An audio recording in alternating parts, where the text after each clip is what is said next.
กองประชุมวิทยาศาสตร์สากลด้านทันตกรรมครั้งที่ 14 ของสมาคมทันตแพทย์ลาวกองประชุมได้เปิดขึ้นในวันที่24 ตุลาคม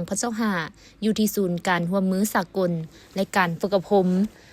ICTC ภายใต้การเป็นประธานของดร.ไพวันแก้วประเสริฐรองรัฐมนตรีกระทรวงสาธารณสุขพร้อมมีบรรดาคณาการที่เกี่ยวข้องแขกที่ถูกเชิญทางภายในและต่างประเทศเข้าร่วมกองประชุมก็เพื่อแลกเปลี่ยนบทเรียนทางด้านวิชาการเกี่ยวกับการส่งเสริมสุขภาพโพรงปากและแก้ว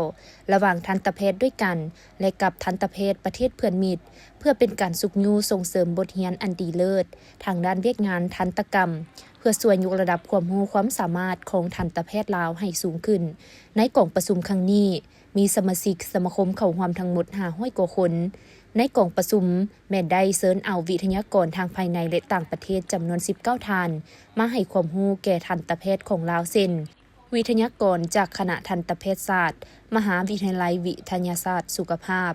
จากสาธารณรัฐประชาชนจีนประเทศญี่ปุ่นประเทศไทยและสหรัฐอเมริกาโดยหัวข้อทางด้านวิชาการที่นำมาบรรยายแม่นเน้นใส่เพื่อให้ทันตแพทย์ลาวได้เอาไปนำใช้เส้นการแก้ไขความเจ็บปวดในใบหน้าและโพรงปากพยาธิทางระบบในเวียกงานทันตกรรม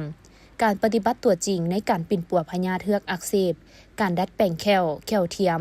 สนิทติดและสนิทถอดได้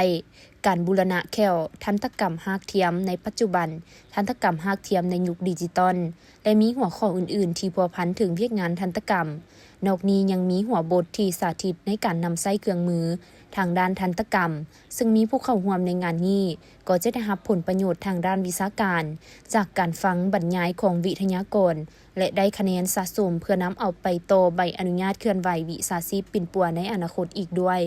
นอกจากการฟังบรรยายแล้วก็